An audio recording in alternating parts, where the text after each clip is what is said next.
Assalamualaikum warahmatullahi wabarakatuh. Alhamdulillah wassalatu wassalamu ala Rasulillah. Innal hamdalillah nahmaduhu wa nasta'inuhu wa nastahdihi wa nastaghfiruh wa natubu ilayhi wa natawakkalu alayhi wa na'udzu billahi min shururi anfusina wa sayyiati a'malina. May yahdihillahu fala mudilla lahu wa may yudlil fala hadiya lahu. Allahumma salli wa sallim wa barik ala Muhammad wa ala ali Muhammad kama sallaita wa sallamta wa barakta ala Ibrahim wa ala ali Ibrahim fil alamin innaka Hamidum Majid. Amma ba'd. Muslimin muslimat yang dimuliakan Allah sekalian, alhamdulillah syukur kita kepada Allah kerana dapat bertemu lagi dalam rancangan Lembayung Al-Quran, dan pada kali ini kita masih lagi membincangkan ayat 24 hingga 25 dari surah Ar-Rum. Bagi tuan-tuan memiliki tafsir Ibn Katsir, tolong buka jilid yang ke-7 muka surat 229. A'udzubillahi minasyaitanir rajim. Wa min ayatihi yuriikumul barqa khawfan wa tama'a wa yunazzilu minas samaa'i ma'an fayuhyi bihil arda ba'da mautiha inna fi dhalika laayatin liqaumin ya'qilun. Wa min ayatihi an تقوم السماء والأرض بأمره ثم إذا دعاكم دعوة من الأرض إذا أنتم تخرجون. Sadaqallahul Azim. Dan di antara tanda-tanda kekuasaannya, dia memperlihatkan kepadamu kilat untuk menimbulkan ketakutan dan harapan. Dan dia menurunkan air hujan dari langit lalu menghidupkan bumi dengan air itu sudah matinya. Sungguhnya pada demikian itu benar-benar terdapat tanda-tanda bagi kaum yang mempergunakan akalnya. Dan di antara tanda-tanda kekuasaannya lagi adalah berdirinya langit dan bumi dengan iradahnya. Kemudian apabila dia memanggilmu sekali panggil dari bumi, ketika itu juga kamu keluar dari kubur. Di sini Allah menghimpunkan lagi untuk kita lihat tanda-tanda kekuasaannya, iaitu telah saya uraikan dalam kuliah yang lalu bagaimana datangnya kilat, datangnya petir, hujan. Dan menariknya kalau kita perhatikan dalam Al-Quran, seperti disebut oleh Imam As-Suyuti dalam kitabnya Mu'tarakul Aqran, bahawa menyebut tentang hujan dalam Al-Quran ini perkataan matar. Wa zahir anna ghalib isti'mal Al-Quran lafzi al-matar fil azab kama qala Ibn Uyainah, illa anna al-ulama istasnau minhu qawlahu ta'ala in kana bikum azam min matarin. Jadi dalam kitab Mu'tarakul Aqran karya Al-Imam As-Suyuti, imam yang terkemuka dalam mazhab Syafi'i, ahli hadis, ahli tafsir, ahli lughah, ahli fiqh yang terkemuka ni, satu karyanya bertajuk Mu'tarakul Aqran menjelaskan bahawa pemilihan perkataan matar dalam Quran biasanya merujuk kepada satu benda, perkara yang bersifat hukuman, azab daripada Allah SWT. Iaitu kita dapat lihat penggunaan-penggunaan seperti ini merujuk kepada satu seksa yang bakal dikenakan oleh Allah, sehingga Al-Imam Al-Bukhari pun mentabwibkan dalam Sahih Jami' itu bab pada menyatakan bahawa wa idza qalu Allahumma in kana hadha huwal haqq min indika fa amtir alaina hijaratan minas samaa'i aw i'tina bi'azabin alim. Merupakan ayat ke-32 surah Al-Anfal. Bahawa zahirnya, kata Imam Ibn Hajar daripada Ibn Uyainah, ini bila Allah menyebut perkataan matar biasanya merujuk kepada azab, melainkan dalam ayat ke-32 surah Al-Anfal tadi, ayat ni turun kalau kamu berada dalam keadaan dimerujuk kepada in kana bikum azan min matarin, kalau kamu berada dalam keadaan susah maka ada perkara-perkara yang diberi pengecualian di seluruh hukum fiqih di situ. Jadi merujuk kepada perkataan hujan ni tadi, matar, biasanya merujuk kepada azab, melainkan kalau sebut perkataan ghaith, maka ini merujuk kepada rahmat Allah SWT. Sebab itu kita dapat lihat Allah menyatakan wa yunazzilul ghaith min ba'di ma qanatu. Jadi ghaith ini merujuk kepada hujan yang datang dengan bau rahmat, kebaikan, manakala matar dalam Quran biasanya merujuk kepada hukuman, azab daripada Allah SWT. Inilah dia keistimewaan penggunaan Quran. Kalau kita lihat ada perbezaannya, wallahu alam, tapi dia suruh istighdam orang Arab pada perkara ni. Kata Imam Suyuti lagi, dia merujuk pada perkara yang sama, tetapi dalam Al-Quran kita akan lihat penggunaan matar ni biasa merujuk pada azab, pada hukuman, siksa yang bakal dikenakan oleh Allah SWT. Jadi ayat ni menceritakan lagi tentang nikmat yang Allah berikan kepada manusia, satu persatu dihitung. Dan kita jangan lupa daripada tema awal surah Ar-Rum ini, seperti yang telah saya huraikan kepada tuan-tuan, bagaimana penjelasan oleh Al-Imam Al-Biqai yang menulis dalam tafsir yang terkemuka itu, Nazmud Durar, mafhumnya, bahawa tujuan utama surah ni adalah menggariskan satu ketapan bahawa semua perkara yang berada dalam penglihatan kita, dalam apa yang kita pantau, kita lihat, kita perhatikan, semua itu merupakan ketapan daripada Allah SWT. Sebab itu perkataan yang akan kita huraikan selepas ni, perkataan qiyam, an taqumas sama wal ardu bi amri. Jadi semua berada dalam genggaman Allah SWT. Walau besar mana sekalipun empire atau kekuasaan satu negara yang kita lihat pada hari ini, dengan sifat Amerikanya yang angkuh, membiarkan Zionis itu terus menjajah, menganiaya, membunuh beramai-ramai umat Islam Palestin, tak kira perempuan, laki, anak-anak, orang tua dan sebagainya. Tapi ini telah kita lihat di sudut tadaburnya, ia menandakan satu chapter baru akan berlaku, kerana surah ini meletakkan satu titik tolak, menguraikan keesaan kekuasaan Allah dalam segala perkara, dan dia menceritakan kemenangan yang bakal dinikmati oleh mereka yang pegang teguh kepada ketetapan Allah SWT.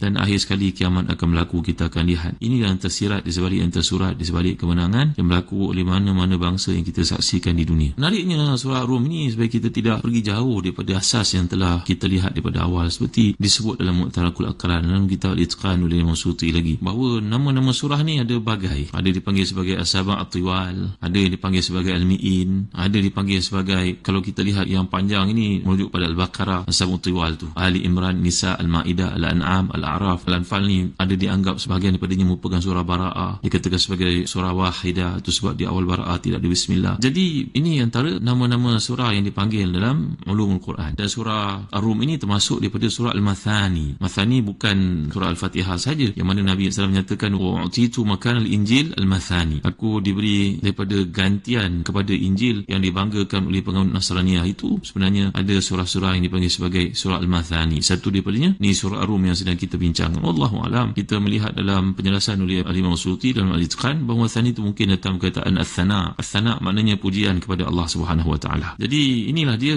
senarai yang dikemukakan oleh Allah Taala, nikmat satu persatu yang dihitung, disebut olehnya, dan perkataan tamak yang telah saya huraikan dalam kuliah lalu daripada tafsir Tabari menjadi Tabari, bahawa manusia ni mengharapkan daripada hujan itu kerana perkataan ma yang dibawa oleh Quran ni merujuk kepada rahmah, berbeza daripada matar yang saya nyatakan awal tadi yang biasanya merujuk kepada azab. Jadi si hamba ini tak kiralah Muslim ke bukan Islam ke, melihat hujan itu satu kebaikan kerana memberikan kepada manusia kehidupan, tanamannya, ternakannya, manusianya. Sungai kalau kering tak ada ikan nak makan, tak ada hidupan laut yang akan hidup. Sebagai contohnya, laut itu pun mengalami sesuatu perkara bencana yang dipanggil manusia, fenomena alam dan sebagainya. Maka ia merujuk kepada satu rahmat yang semua manusia menggapainya, mengharapnya. Jadi perkataan tamak ini digunakan dalam arti kata mengharapkan rahmat Allah SWT. Dan pernah saya bawakan kepada tuan-tuan kisah merujuk kepada Nabi Ayub AS.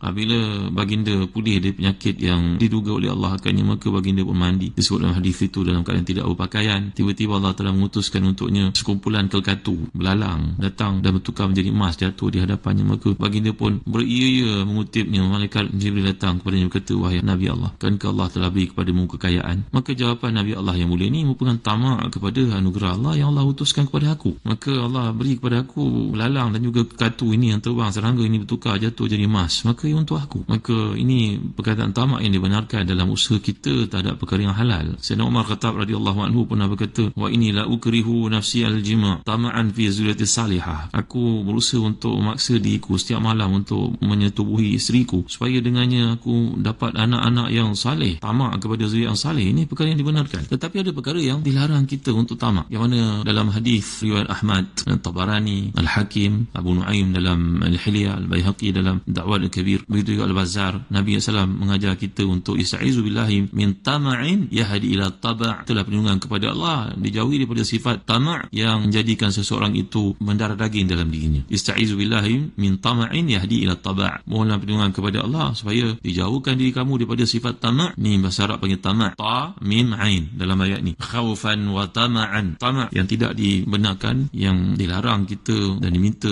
kepada kita supaya mohon kepada Allah, mohon perlindungan daripada sifat tamak yang semikian. Tamak maknanya hendakkan sesuatu. Taba' kalau dibaca dengan sukun maknanya khatam, maknanya satu yang mendarah daging, yang tak boleh dipisahkan. Apa dipanggilnya? Melekatnya stain itu pada satu, kalau ibaratnya besi itu, pisau itu telah berkarat, ini dipanggil sebagai tab'un dengan sukun. Tapi kalau dibaca taba' itu merupakan danas, ini satu kekotoran, satu benda yang melekat dan tak boleh dipisahkan. Maka dalam hadis, walaupun hadis ni pelayan di sudut para ulama'nya hadis yang dhaif, tapi min babil fadail, ini satu bab daripada bab fadilat, perkara-perkara yang kita memohon untuk Allah hindari diri kita pada sifat ni. A'udzubillahi min tama'in yahdi ila taba'. Aku mohon pada Allah, ya Allah, daripada sifat tamak yang menjadi darah daging dan akan menyebabkan pergaduhannya, persisihannya. Tamak kepada harta pusaka sebagai contohnya, tamak kepada perkara yang tak sepatutnya, tamak sehingga membawa kepada merebut isteri orang dan sebagainya. Ini merupakan perkara-perkara yang diminta kepada kita agar mohon pada Allah dibersihkan hati kita dari sifat-sifat semikian. Tamak kepada harta orang lain, melihat orang berjaya maka kita nak merampas apa yang ada padanya, bukan setakat merampas, menghancurkan masa depannya. Maka ini sifat-sifat yang dibenci oleh Allah SWT. Ada sifat tamak yang dibenarkan, ada sifat tamak yang dilarang. Berpadukan penjelasan penjelasan hadis ini tadi. Baik, para pendengar yang dirahmati dan dikasihi sekalian, saya tuan-tuan dapat faedah daripada penjelasan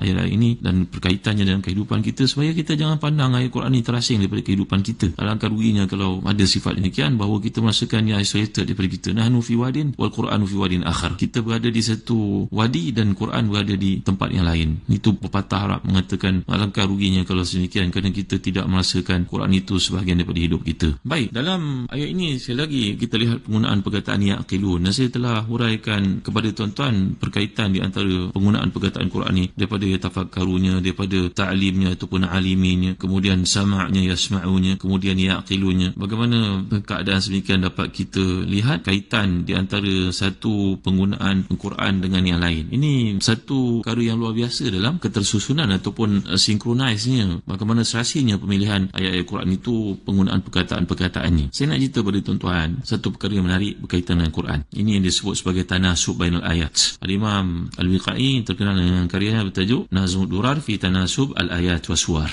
Kehebatan yang ada pada keserasian ayat Quran itu. Saya nak bagi contoh kepada tuan-tuan. Satu hari Nabi SAW telah pun mengimlakkan kepada para sahabat, mereka ni merupakan penulis Quran, katabatul wahyi. Kita semua sedia maklum bahawa Nabi SAW merupakan seorang manusia yang ummi, yang Allah jadikan sedemikian sebagai satu kemuliaan untuk baginda, bagi membuktikan semua yang hadir dalam hidup baginda itu merupakan wahyu daripada Allah, bukan dipelajari daripada siapa dibaca, dipindahkan maklumat itu daripada bangsa-bangsa dahulu, dipelajari daripada orang pandai, cik pandai sebelumnya. Tidak, bahawa Nabi seorang ummi. Telah saya huraikan dalam surah Al-Ankabut yang lalu, bincangan tafsir Qurtubi sebagai contohnya. Jadi melihat kepada perkara ini, bahawa Nabi mengimlakkan, maknanya Nabi mentalqinkan kepada para sahabat yang merupakan katabatul wahyi yang ada keliling Nabi ini, termasuk seorang daripada Muaz bin Jabal radhiyallahu anhu. Maka Nabi bacakan untuknya sampai kepada ayat walaqad khalaqnal insana min sulatin min tin, sampai kepada khalqan akhar. Tiba-tiba Nabi berhenti. Maka Muaz menyempurnakan, berkata fatabarakallahu ahsanul khaliqin. Maka gembiralah Nabi mendengar kata-kata daripada Muaz itu. Nabi mengatakan biha khutimat. Betul lah apa yang kau baca tadi, itulah